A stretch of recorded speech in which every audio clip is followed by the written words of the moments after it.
Hello YouTube friends, welcome everyone. Before you get comfortable, please take a moment to like the video and subscribe to the channel if you haven't already. Also, let us know where you're watching from and what time it is there.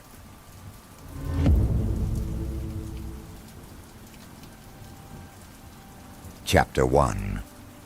The Child of the Bridge. The first time Julia heard about Clinton Road was on a rainy early morning during a meeting with her co-workers. They were in the break room of the local radio station, sharing stories to kill the tedium. That's when old Gus, the sound technician, spoke in a muffled voice, almost as if he feared something was listening. "Have you heard about the boy on the bridge?" he asked, and the room fell silent. Clinton Road, he explained, was a 10-mile stretch of cracked asphalt and sharp curves, flanked by thick woods where sunlight barely touched the ground. They said things happened there that no one could explain. Sightings of shadowy figures, lights with no visible source, satanic rites, and above all, the ghost of a boy who inhabited an old bridge near Dead Man's Curve Lake. "If you throw a coin into the creek from that bridge," said Gus, "the boy throws it back. It's not a story. I lived it." Julia laughed nervously, not because she didn't believe in the supernatural, but because she was afraid to believe too much. Ever since she was a child, she had felt a special sensitivity to the invisible. Vivid dreams, unexplainable shivers, the certainty of not being alone when she was in her room. So that night, Gus's story kept her awake. The idea to visit Clinton Road started as a joke between her and her friend Caleb, a paranormal buff who had a YouTube channel about haunted locations. Caleb was thrilled with the idea. He planned the excursion for a Saturday just after midnight. Darkness, he insisted, was essential, and they would record everything. The drive from Newark was quiet. As they drove, the forest closed in around them like a theater curtain. The GPS blinked and then died, as if the road had absorbed even the satellite signal. Julia felt a knot in her stomach. When they finally reached the bridge, the full moon was reflected in the murky water of the stream. The bridge was old, made of stone and decayed wood. Caleb set up a camera with night vision while Julia looked around, feeling watched. The silence was so thick that even the rustle of a branch in the distance sounded like a gunshot. "Here it is," said Caleb, with a smile. He pulled out a penny and held it over the edge of the bridge. "Let's see if the kid will play with us tonight." The coin fell with a small splash. Julia held her breath. Nothing. The silence persisted, unperturbed. "Maybe it's not today," Caleb muttered, disappointed. But just as they were about to return to the car, they heard a soft sound, like the scraping of something metallic rolling on wood. Julia turned around, and her eyes grew large. A coin was in the center of the bridge, a coin identical to the one Caleb had flipped. "It can't be," he whispered, approaching slowly. The coin vibrated, then it stopped. Julia took a step back, frozen. A small figure, barely visible in the lunar glow, stood on the other side of the bridge. It was the silhouette of a child. His eyes were two dark wells. Caleb raised the camera. The child did not move. "Are you the one who returns the coins?" he asked aloud, with a mixture of mockery and fear. The boy raised an arm. He pointed to it. Julia screamed. She didn't know why. Maybe it was the way the arm was bent, unnatural, or the total absence of expression on that blurry face. She turned to Caleb, but he wasn't recording. His gaze was fixed, completely transfixed. Then the figure disappeared. Julia grabbed Caleb by the arm and they ran to the car. The doors slammed shut, but the engine wouldn't start. They tried several times, sweating, panting, as the silence of the forest turned to muted laughter. Finally, the car started, and they shot out of there. That night, Julia did not sleep. And it wasn't because of the child. It was because of what he found the next day. When they reviewed the recording, they discovered that the video stopped right after the coin toss. Then there was only static. However, in the last few seconds, an image appeared. Julia, standing alone on the bridge. And next to her, a tall, thin, hooded figure they had not seen there. "What's that?" Caleb muttered, pale. "That is not the child," Julia answered, feeling a shiver on the back of her neck. From that day on, strange things began to happen to him. Objects changed places in his house. He heard footsteps in the night. Shadows crossed out of the corner of his eye. Once he found an identical coin on his pillow. And then one morning, upon waking up, she noticed that something had been written on her bathroom mirror with wet fingers. Chapter 2. The Midnight Ranger. Since that night on the bridge, Julia's life became a parade of shadows, whispers, and veiled warnings. The nights were the worst. She slept with the lights on, but the darkness seemed to creep in just the same, as if the electricity couldn't scare away what it had brought with it from Clinton Road. Caleb, for his part, became obsessed. He spent hours reviewing the video over and over again, looking for patterns in the static, analyzing frames, even hiring a technician to try to recover lost footage. But no matter how much effort he put in, the tall figure next to Julia remained barely a distorted silhouette, as if the archive itself was reluctant to reveal its truth. "Julia," he told her one night on the phone, "I've been doing some research. There's more than the boy in the bridge. A lot more. Have you heard about the ranger?" She felt a shiver. "What ranger?" "They say there's a spirit that patrols that road at night. A guy in an old uniform, like from the 50s. Some people have seen him walking through the woods. Others say he appears if you try to stray from the road. But they all agree on one thing. If you see him, he follows you." Julia swallowed. "What are you saying?" "That there is something beyond the bridge. Something we didn't see." Despite the fear, something in Julia needed answers. She couldn't live with the constant suspicion that something was stalking her. So a week later, she returned with Caleb to Clinton Road. This time, they decided to go further out beyond the bridge, into a deeper, more isolated stretch, where rumor had it that there were remnants of ancient encampments and ritual areas. They entered through an access hidden in the undergrowth, using flashlights and a drone equipped with a thermal camera.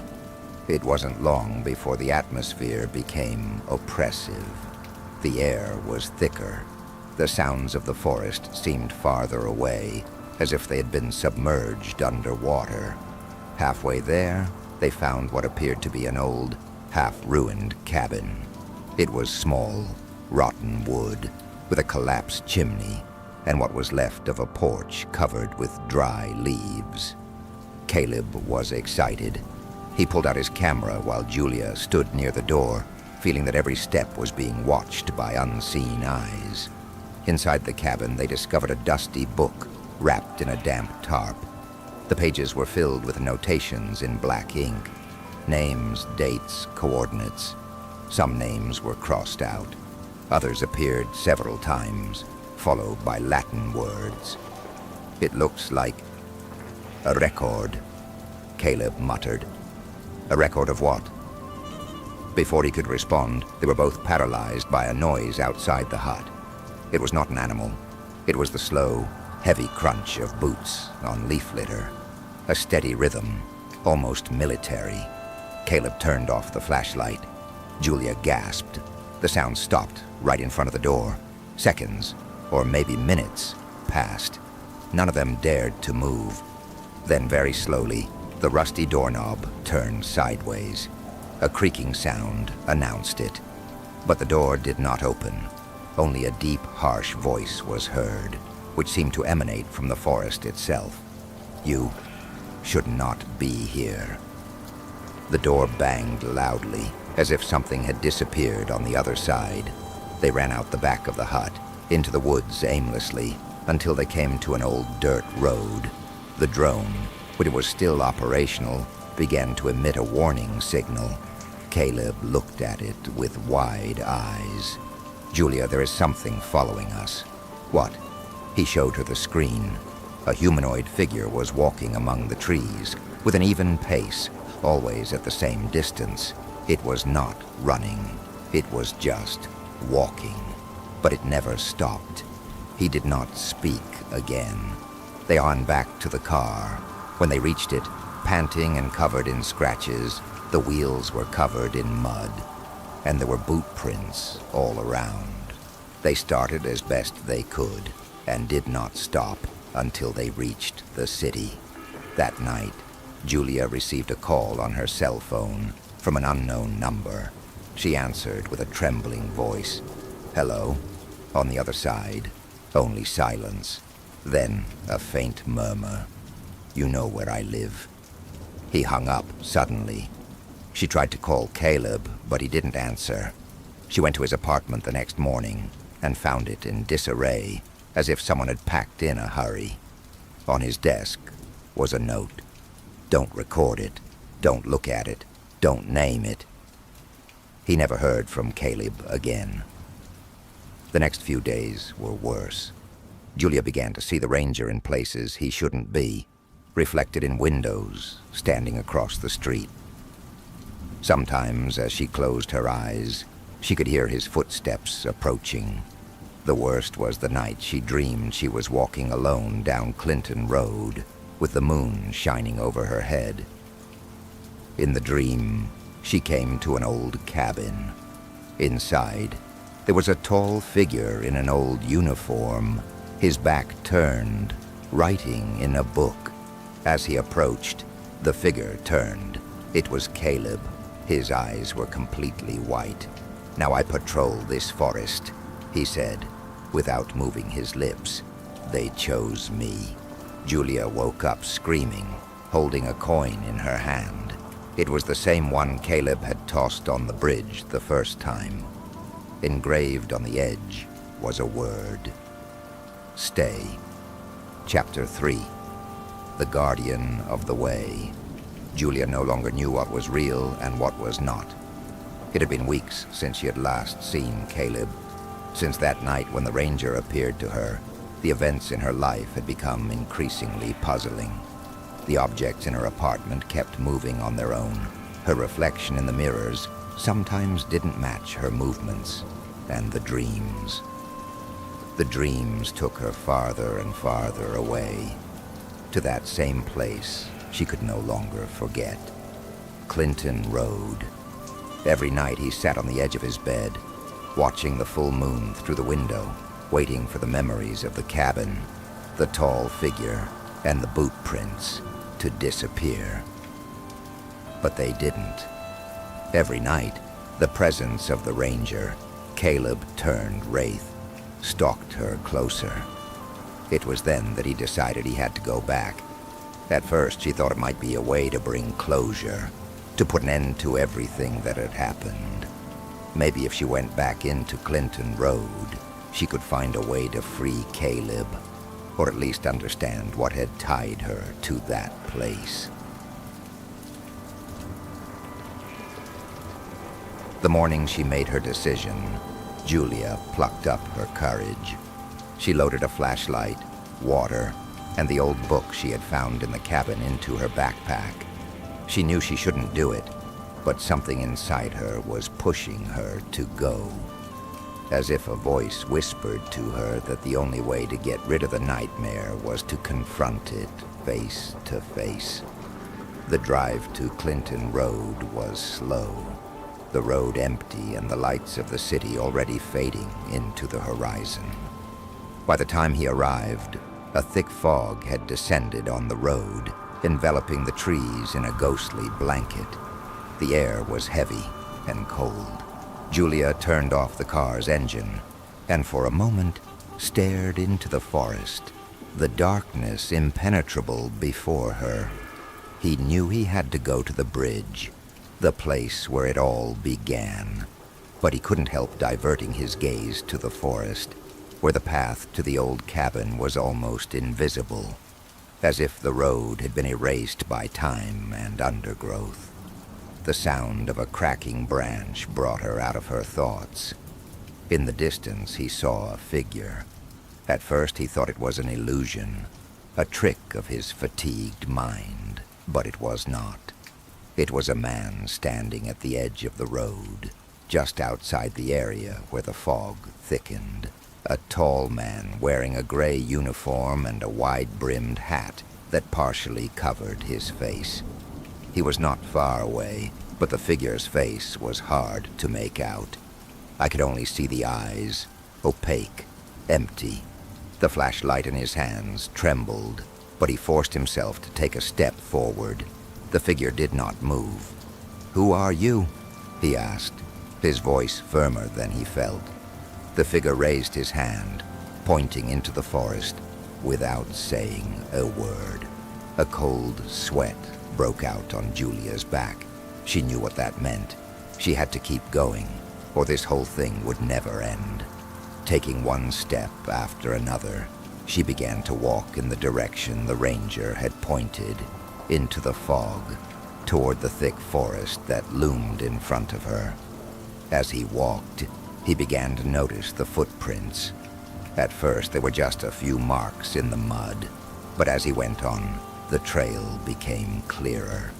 Heavy, deep boots, as if something very large had passed that way recently. The tracks were heading straight for the cabin. Julia was no longer afraid. She had come too far, and she could not stop now. When she finally reached the cabin, the door was ajar. The figure of the ranger was not visible, but a sense of pressure enveloped her. Inside, the cabin was more dilapidated than last time. The wood creaked under her feet, and the air was permeated with a musty odor. The light from her flashlight illuminated the dark corners, revealing what had once been a cozy refuge, now transformed into a mausoleum of forgotten memories. On the table, there was still the book Caleb had found. Julia approached it slowly, taking it in trembling hands. The pages were still covered with notes, but there was something different this time. On the last page, written in red ink, was a message. "The road has no end. The Guardian does not stop. Only you can close the gate." Before she could process the meaning of those words, she heard a rustling sound behind her. She turned quickly, but saw nothing. However, the feeling of being watched was unbearable. The cabin door slammed shut. Julia ... The voice was weak at first, like a whisper, but then it became clearer. Julia. It was Caleb's voice. It could not be. She turned to look for him, but all she saw was the shadow of a tall figure moving slowly toward her. His face was covered by a hood, but his eyes glowed with an unnatural radiance. "No ... Julia whispered, backing away. She couldn't let this happen again. She couldn't be another victim of the ranger. The man raised his hand, and suddenly a gust of wind pushed her back, forcing her to the ground. Leaves rose around her like curtains of shadows, but the worst thing was not the wind. The worst thing was what she saw on the ground. The footprints. They were back, all around her, marking the way back. But there was something else, a few words, as if etched into the earth. Chosen. At that moment, he understood. The ranger didn't just patrol the road. He protected it, kept the lost in their place, looking for those like Julia to follow in his footsteps into eternity. She had been chosen, not because of her bravery or her desire to understand, but because Clinton Road had decided she was next. The shadows surrounded her, slowly closing in. Through the fog, she saw the figure of the ranger, striding steadily toward her. She no longer had a choice. The door closed behind her, for good. Police found Julia's car the next morning, parked on the edge of Clinton Road. Inside, the phone was on the passenger's seat, with a recording that was never heard. Clinton Road was never heard from again.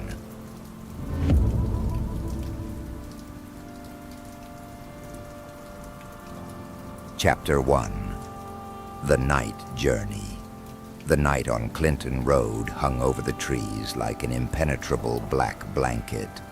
The road, long and winding, crossed a desolate landscape where only the murmur of the wind interrupted the absolute silence.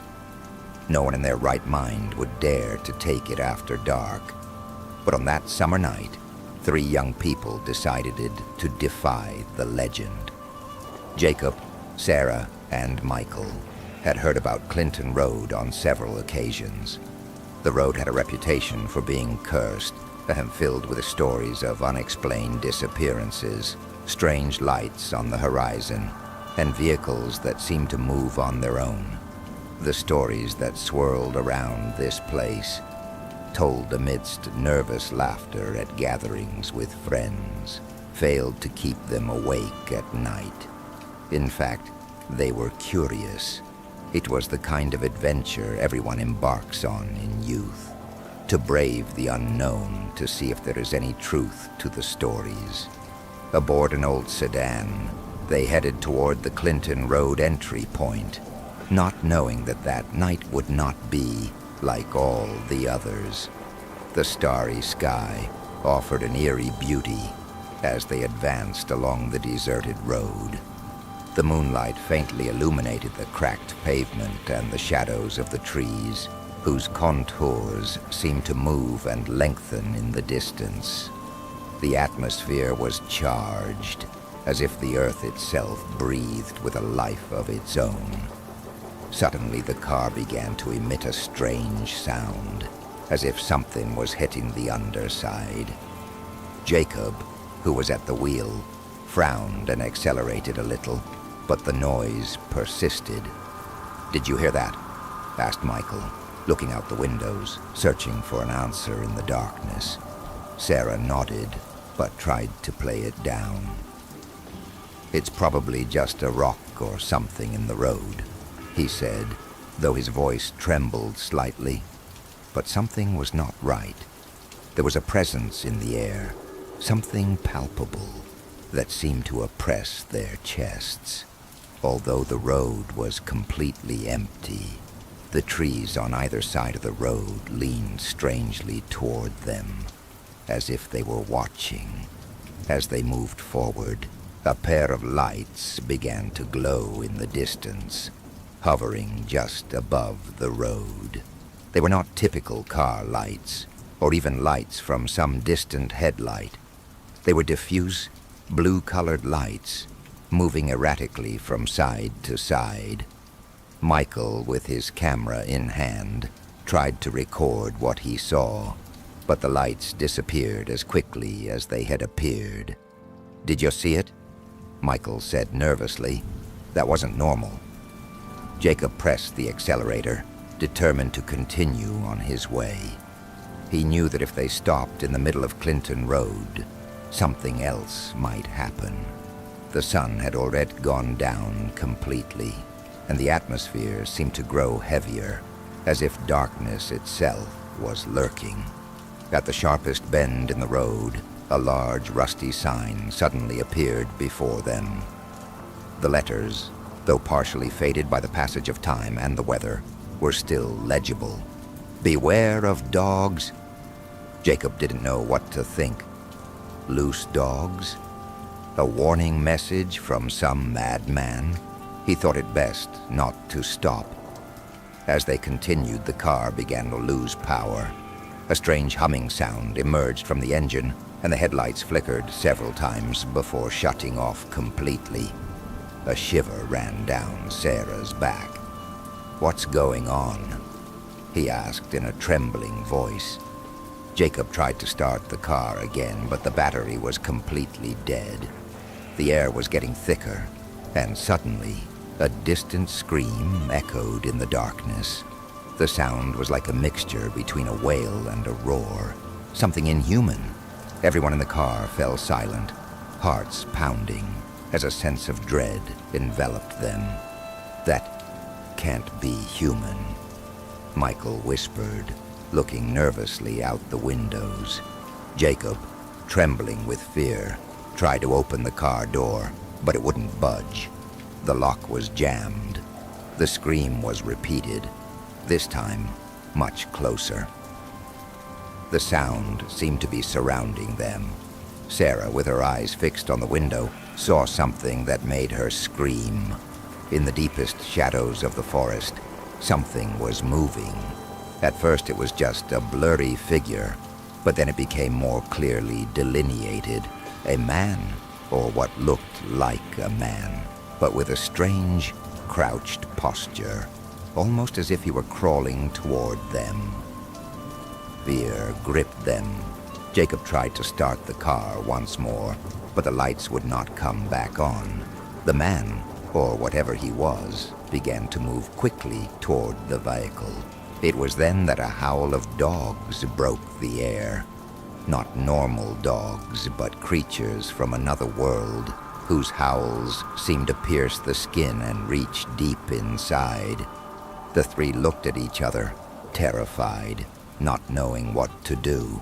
Suddenly the car jerked, as if something was hitting it. The windows began to vibrate, and, in the distance, the sound of footsteps, shuffling in the darkness, came closer and closer. And then, with a last glimmer of light, the car went out completely. Everything was silent, a deep and absolute silence. Chapter 2. The Spectre of Clinton Road. The silence that followed the blackout of the car was so thick it was almost touchable. The three friends looked at each other, paralyzed with fear. The engine no longer made any noise, and the lights, though they tried to flicker again, remained off. The atmosphere in the air was heavy, charged with a tension that could be felt in the bones. Every breath seemed amplified, as if the air itself was waiting for something. "What's going on?" asked Sarah, her voice trembling, her face pale, and her eyes full of terror. Jacob did not respond. Instead, he just stared out at the forest that stretched beyond the car windows. Something was there, something that didn't belong to this world. He could feel it. It was a palpable presence, as if it were watching them from the shadows. A distant rustling sound, as if someone stepped on a broken branch, echoed in the air, and the three turned in unison toward the sound. A pair of lights, now dim, began to glow in the distance, moving erratically, as if floating in the air. But this time, they were not just lights. They were figures, shadows gliding through the trees, slowly approaching the vehicle. That's not normal," Michael said, his voice barely a whisper, as if speaking aloud might attract something even more horrible. Suddenly, a gust of cold wind hit the car windows, and a deep, almost guttural sound echoed through the darkness. The human figure Sarah had seen earlier was much closer, only a few feet from the car, with an even stranger and more disturbing posture. He was hunched over, walking in circles around the vehicle, as if inspecting it, as if he had all the time in the world. The figure was no ordinary human being. Its face was dark, barely visible in the gloom, but the eyes glowed with an unhealthy red light. as if possessed by something beyond human comprehension. The body seemed to writhe in an unnatural way, as if its bones were breaking and reassembling with every movement. "Don't look into her eyes," Jacob suddenly shouted, his voice choked with fear. The three turned quickly to the car windows, and as they did so, they heard a frightening sound.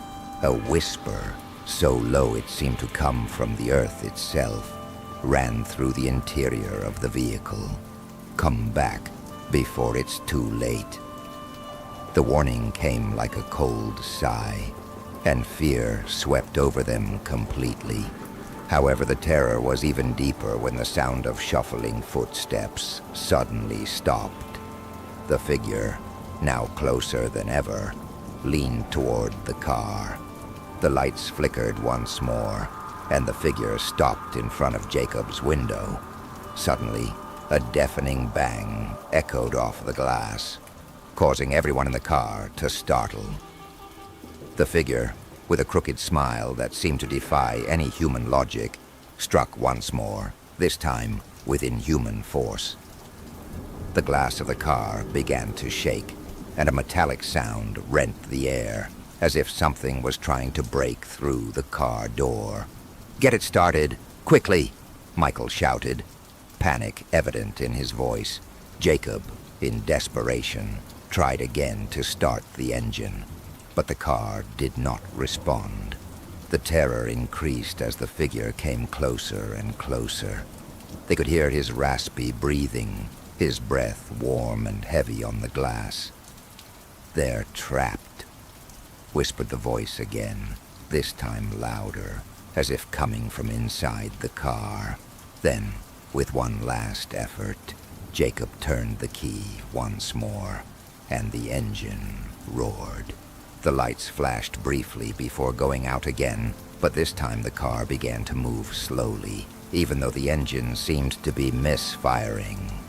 The car moved forward, clumsily, as if something was pushing it. The figure disappeared into the shadows, as if vanishing into the trees. But the fear did not vanish. The three looked around, searching for some sign of what had happened, but everything was still the same. The road was still deserted. Darkness enveloped every corner. Suddenly a roar echoed in the distance. It was the sound of something big, something racing toward them. Jacob pushed the gas pedal to the metal, but the car was not responding. It was failing again. The roar was rapidly approaching. "Let's go," Sarah shouted, looking in the rearview mirror, and then, as if by an unbreakable curse, the car came to a complete stop. Chapter 3. The Last Warning. The road was as dark as an abyss. Neither the edge of the trees nor the line of the road could be seen. All that existed at that moment was the presence of something supernatural, something that had been waiting in the shadows for generations. And now, the three friends were trapped in the center of that darkness. The car's engine stopped running completely, and Jacob tried to start it again and again, but the battery was already dead. The car, once their refuge, became a trap. The three looked at each other, fear reflected in their eyes. Suddenly a shadow moved close to them, so fast that they barely had time to react. A tall, slender figure appeared in front of them, emerging from the shadows of the forest. He was not human, not by any means. His skin was covered in a layer of darkness, and his face seemed to decay with every step he took. Michael tried to open the door to escape, but the handle broke off in his hands. He could not escape. They could not escape. The figure came closer and closer, and with each step the air grew thicker, as if it were impossible to breathe. A low cry emerged from the figure, like a deep resonant whisper. "Come back before it's too late," repeated the voice echoing inside their minds. "Darkness never forgives." Sarah, with tears in her eyes, closed her eyes tightly. wishing it was all a bad dream. But when she opened them again, the figure was right in front of her, extending a bony hand toward the glass. An icy breath seeped through the air, and the figure stared at her, its eyes empty of humanity. Fear paralyzed the three of them. Jacob, Michael, and Sarah knew there was no time left. But then, as if by magic, the car jerked violently, and with a deafening roar, began to move forward, crawling slowly. The scenery began to fade as the car moved down the deserted road, away from the evil. But all three knew one thing. They were not out of danger. Something had marked them that night. Something about Clinton Road wouldn't let them go so easily. Chapter 1. The Shadow of the Forest. Clinton Road was not just a road, but a living history.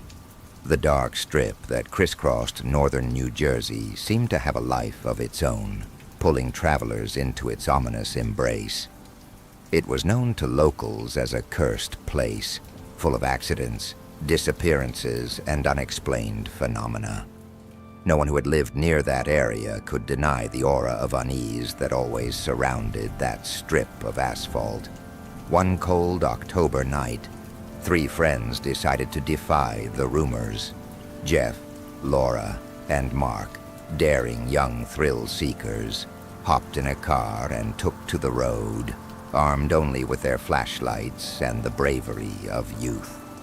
They had heard the stories of the road, from ghostly figures to the rumor of the boy from the lake, and wanted to see for themselves if it was all true, or just superstition. At first, the road seemed harmless, a straight stretch surrounded by trees that swayed gently to the rhythm of the wind. The full moon faintly illuminated the road, but as they advanced, something began to change. The atmosphere felt thick, as if the air was charged with static electricity. Jeff, who was driving, frowned and looked at his friends. "Does anyone else feel this?" he asked, his voice somewhat strained. Laura and Mark looked at him in confusion. "What do you mean?" asked Mark, looking out the window. "It's like the air is heavier, like someone is watching us," Jeff replied. They sped up a bit, trying to get rid of that uncomfortable feeling.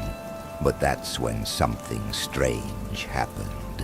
In the blink of an eye, the car's lights flickered and then went out. The engine went out as well. The car stopped in the middle of the road, completely silent. "What the hell?" muttered Laura, staring into the darkness around them. At that moment, a noise, low and shuffling, began to be heard from the woods to the left. The sound of breaking branches, as if something or someone was moving quickly through the woods. Mark rolled down the window but saw nothing beyond the pitch blackness. "Maybe we should get out," Laura suggested, her voice a little shaky. Jeff nodded, trying to start the engine again, but to no avail.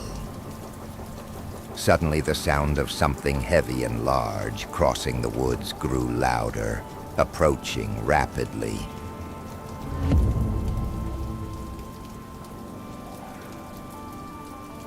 The shadow of the forest. "I don't like this," exclaimed Mark, now frantically looking out the windows. Out of nowhere, a glow appeared in the distance among the trees. First, it was a bright spot, like a light. Then it grew closer, but what the three saw was even more terrifying. The light seemed to move, but not like a flashlight or a lamp. It was more like a luminous floating figure, gliding through the trees without making a sound. Terrified, the three stared. The glow enveloped them, making them feel as if they were being watched by something beyond human. And when the figure finally disappeared into the trees, the silence was even heavier. That's when the engine started on its own. Jeff couldn't believe it, but the car came to life. The three of them looked at each other, not daring to say a word as the vehicle sped down the road, driving away from the scene as fast as possible. Chapter 2. The Lake of Shadows. Despite what they had experienced, the three friends decided to return to Clinton Road. The sense of mystery had drawn them once again, although now fear was a constant companion. That night, however, they would get closer to the legend of the boy from the lake. There were rumors among the locals about a boy who drowned in a small lake near the road.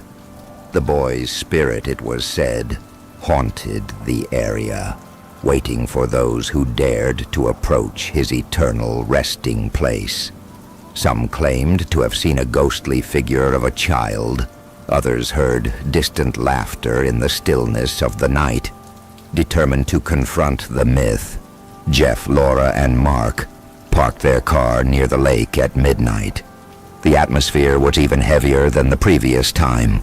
The lake water was dark, almost black, and the moon reflected faintly on its surface, creating an air of indescribable heaviness. "Hear that?"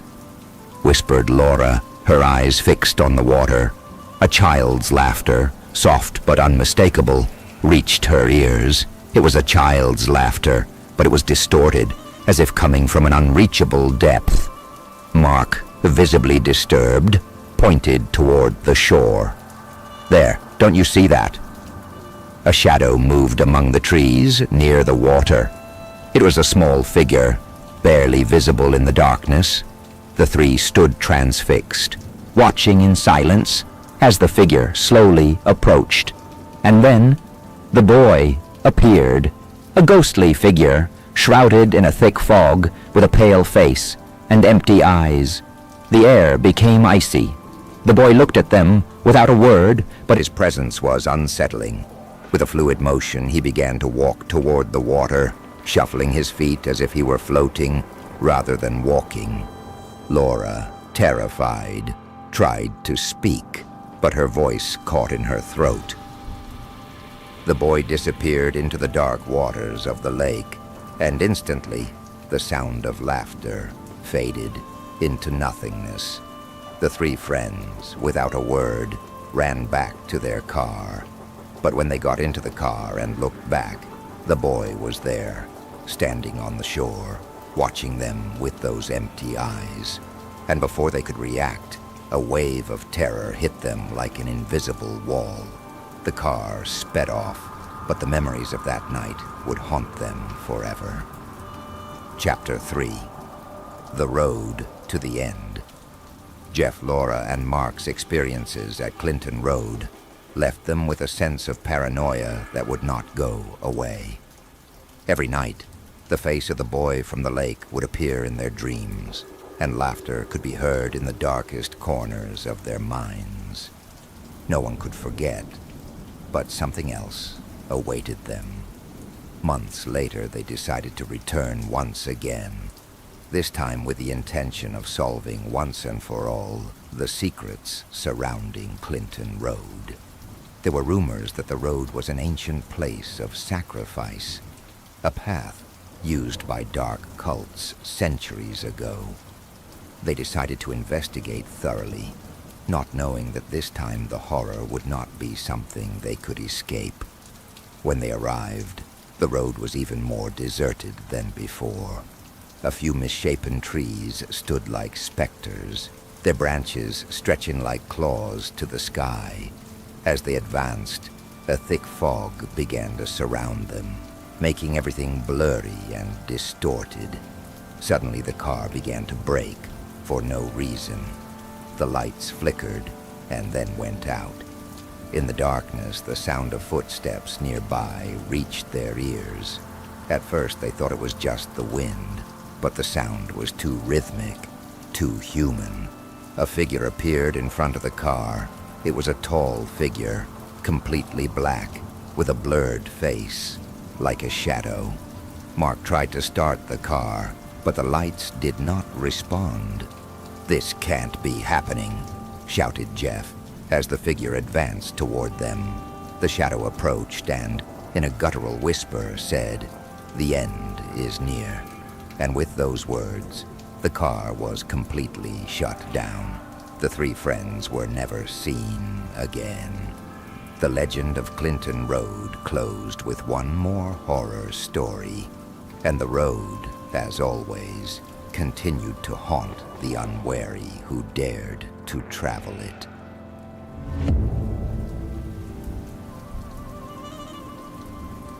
Chapter 1. The Shadow in the Night. Clinton Road is a place that, for many, is shrouded in mystery and horror. It stretches for several miles in Passaic County, New Jersey, and has earned its reputation as one of the most terrifying and desolate roads in the United States. But what really makes it sinister is not only its dark curves and the sepulchral silence that accompanies it on lonely nights. What makes Clinton Road a true place of terror are the stories, legends, and inexplicable experiences that have happened nearby. Many people have disappeared without a trace in its surroundings, and others have lived to tell stories that no one could believe. It was on a particularly dark night in late autumn when Dave, a curious 23-year-old, decided he wanted to see for himself what was on that road.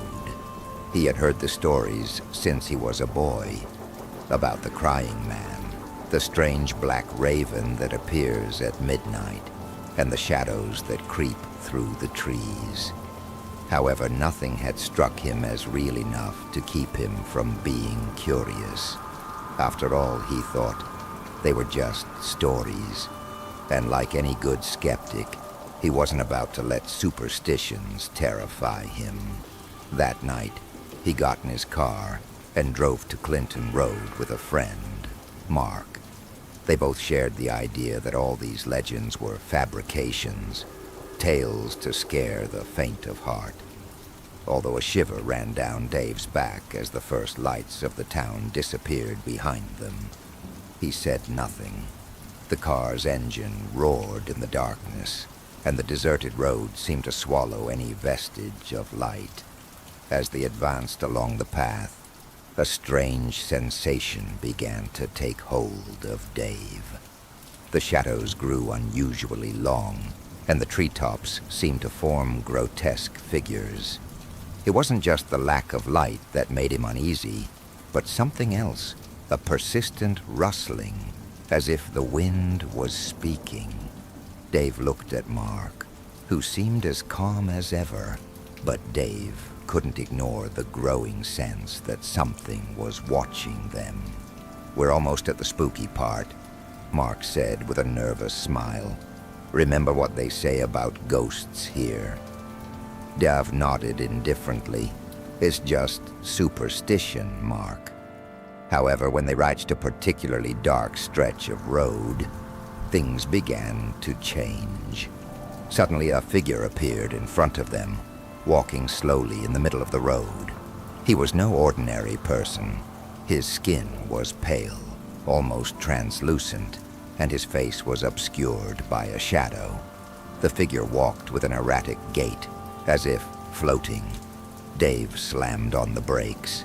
His heart leapt in his chest and his skin crawled. He couldn't help but glance in the rearview mirror, but all he saw was the thick blackness of the night. When he looked ahead again, the figure had disappeared. "Did you see him?" asked Mark in a shaky voice. Dave, speechless, nodded slowly. "That wasn't there before," Mark muttered. With adrenaline coursing through his veins, Dave sped up the car, not looking back. As they drove further into the darkness of Clinton Road, they both realized they were not alone. Strange flashes began to briefly illuminate the horizon, as if a light was flickering through the trees. But every time they tried to focus, it disappeared. Finally, they came to a sharp bend where the landscape seemed to open up into a clearing.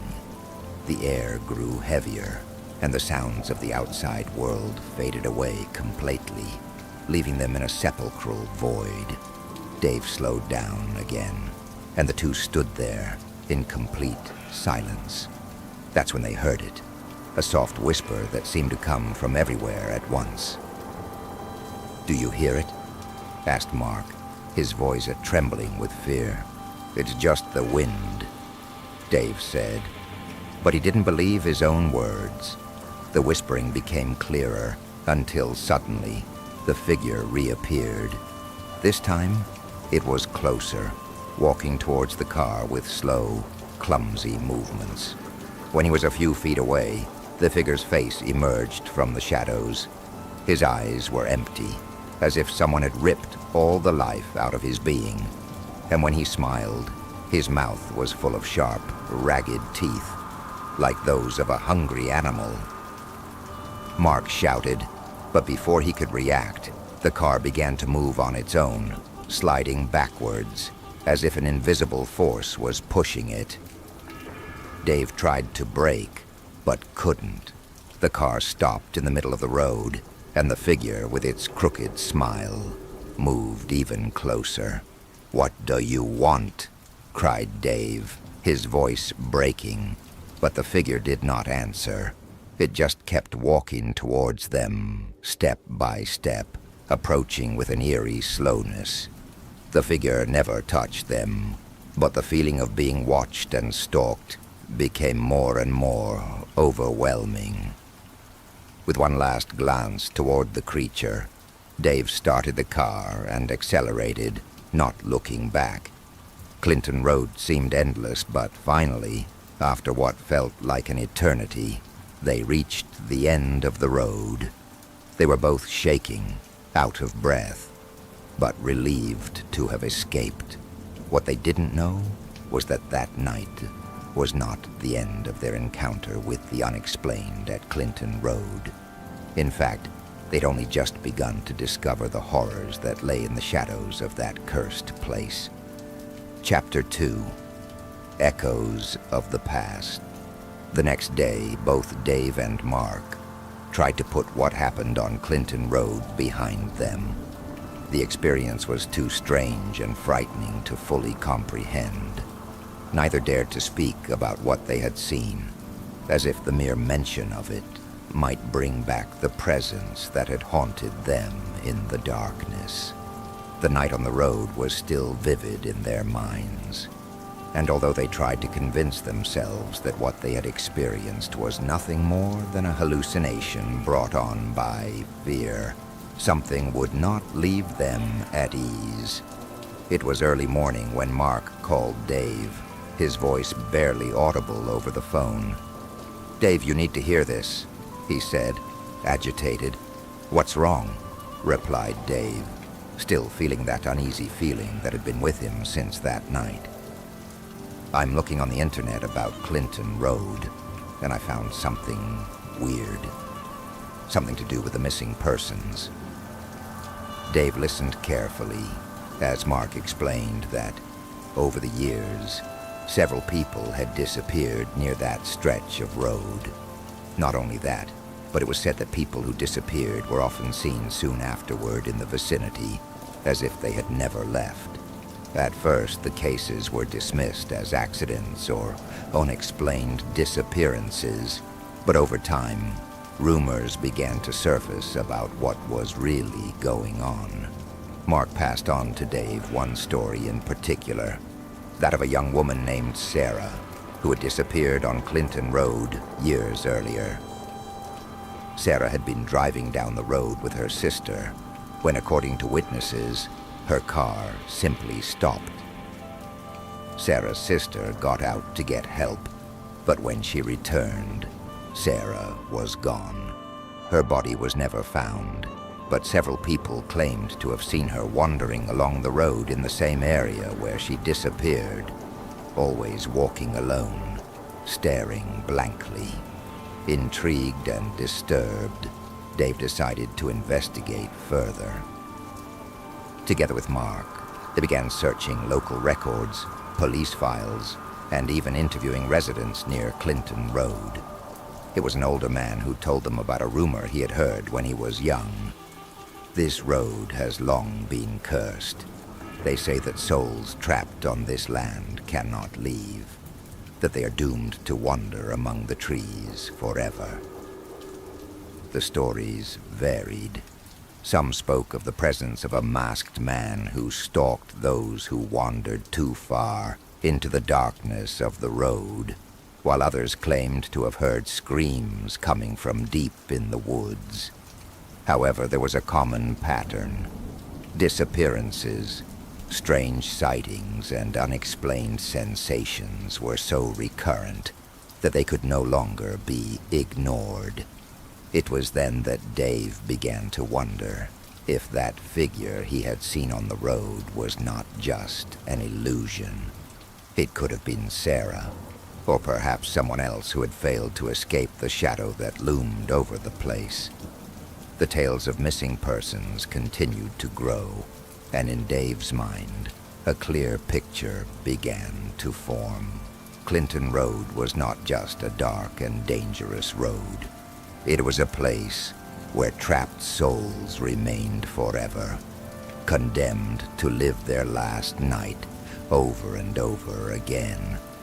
One afternoon, shortly after their investigation, Dave and Mark decided to return. This time, however, they were prepared. That they not only wanted to face their fears, but also to try to understand what was really going on there. They knew something was at stake, but they didn't yet understand what it meant. They reached the same stretch of road where the figure had appeared to them the night before. This time, the shadows seemed deeper, denser, as if the darkness itself was trying to absorb them. With the car windows down, the air felt heavy and cold, as if a storm was about to break, although the sky was clear. "Are you sure you want to do this?" asked Mark, visibly nervous. Dave nodded, but his stomach churned with every mile they drove. The road seemed endless, and the silence around them was broken only by the sound of the car's engine. At first, nothing happened. No one appeared on the road. There were no mysterious figures or strange lights. But as they approached the clearing, a strange sensation began to fill the air. Shadows seemed to move, slipping through the trees, as if something or someone was watching them. It was then that Mark, looking in the rearview mirror, saw something that paralyzed him. "Dave, look," he said in a whisper. Dave turned his head but saw nothing. "What? I don't see anything." But Mark was pale, his eyes fixed on the mirror. "Look beyond, in the woods. There's something over there." Dave, skeptical, looked back into the woods, where the shadows seemed to dance but saw nothing out of the ordinary. "I don't see anything, Mark. You're scared." But Mark was not. His gaze was fixed, and his body was trembling with fear. "It's not normal. There's something out there. It's watching us." Suddenly the car began to vibrate. At first it was slight, as if something was underneath them, but soon it intensified until the windows began to shake. The feeling of being watched became unbearable. The air seemed to become thicker, and the car's engine began to shut off intermittently, as if something was sucking it in. With his nerves on edge, Dave tried to start the car again, but something prevented him from moving it. The shadows around them intensified, and that's when they heard the whisper, low and deep, like a distant voice. He couldn't understand it, but the sense of dread was unmistakable. The figure appeared once again, not in the distance, but right in front of the car, so close that I could see his pale face, his empty eyes, and his mouth full of sharp teeth. He was smiling. "We can't stay here," Mark said in a shaky voice. Dave, without further thought, turned the ignition key with all his might, and in a moment of desperation, the car started again, accelerating at full speed. As they escaped, The figure watched them from the darkness, and with every meter they traveled, the sensation of being followed grew. When they finally made it off Clinton Road, the atmosphere was still charged with a nightmarish feeling. Something had followed them, something they couldn't see, but it had certainly touched them. That night, neither Dave nor Mark could sleep. They knew the road held darker secrets than they could have imagined. Chapter 3. The Last Visit. Weeks had passed since Dave and Mark faced the horrors of Clinton Road, yet the images of that night continued to haunt them, popping into their thoughts at unexpected times. The figure with the empty eyes, the shadows moving through the trees, and most of all, the sense that something was watching them, that they were never really alone.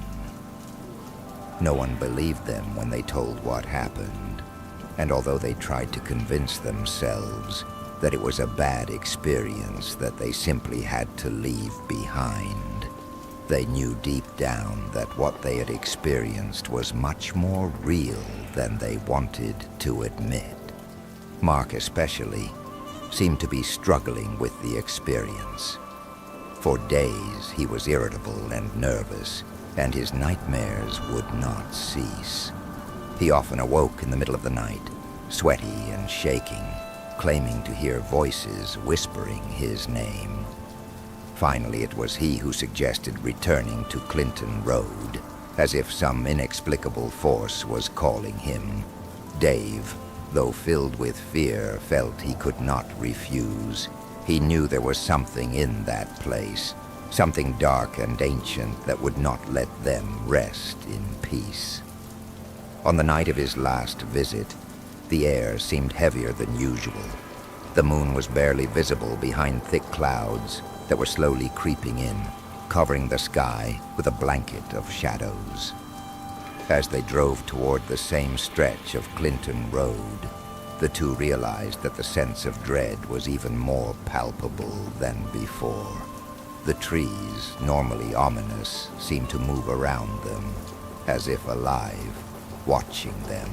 The car lights briefly illuminated the dark silhouettes of the trees, but did not last long enough to reveal what was really there in the darkness. "Why are we here, Mark?" said Dave in a shaky voice. "What are we really looking for?" Mark did not respond immediately. He was concentrating on the road, his face grim. Finally, in a low voice, he said, "Something is calling me. It's like I have to be here, like there's something we need to understand." When they arrived at the clearing where it had all started, the atmosphere was different. The energy in the air was much denser. Dave could feel it, as if an unseen presence was lurking in the shadows. At first, nothing happened. They stood there, silent, staring straight ahead. But as time passed, the uneasy feeling increased. A cold breeze began to blow through the trees, and with it, the sound of something crawling in the distance. Suddenly, the car's lights flickered and went out completely. In that instant, darkness engulfed everything. Dave tried to start the engine, but it didn't respond. The two looked around, unable to see beyond the car windows. An unbearable feeling of being watched enveloped them again. And the worst thing was that this time, it wasn't just a feeling. Something was there, with them. That's when they heard it. A whisper, soft but clear, that seemed to come from everywhere at once. The sound was close, just outside the range of their vision, but it was unmistakable. It was a voice, soft and mocking, whispering their names.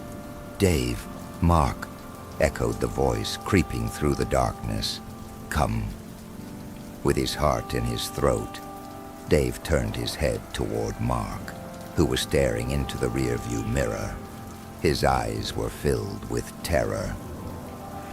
Before he could ask what was happening, however, Mark pointed to the back, where the shadows seemed to be moving. Something was slipping through the trees, something big, something that shouldn't be there. Dave, feeling an impulse of desperation, tried to start the car again, but the attempts were in vain. The engine was still dead. And that's when he saw it. The figure, that same figure they had talked about so many times, appeared right in front of them. He was walking towards the car with slow, shuffling steps. His eyes, empty and lifeless, reflected the starlight, and his mouth, inordinately wide, was formed in a grotesque smile. "Get out of there! Get out now!" shouted Mark, his voice ragged with panic. But Dave was transfixed, staring at that figure coming closer and closer. The figure, now only a few meters away from them, raised his hand. His skin, pale and wrinkled, was covered with cuts and scars. It was as if he'd been wandering the shadows for centuries. His macabre smile grew even longer, and then, in an unexpected twist, he began to speak, but not aloud, but in whispers that Dave could barely understand. You shouldn't have come." It was the same voice they had heard before, but now it was much closer, clearer. Dave could feel his breathing getting faster, the air getting thicker, almost unbearable. He knew they couldn't stay there much longer. Something terrible was about to happen, something they could not escape. "Run!" shouted Mark, and finally, Dave reacted. Without thinking, he turned the key once more, and this time the engine responded. The car started with a roar, and they both shot off down Clinton Road at full speed.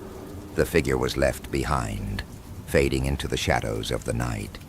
But what neither of them knew was that, as they fled, something far worse was being unleashed in the darkness.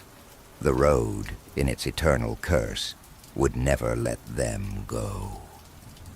Somewhere, deep in the depths of Clinton Road, their souls were trapped, doomed to return again and again, to face what lurked in the darkness.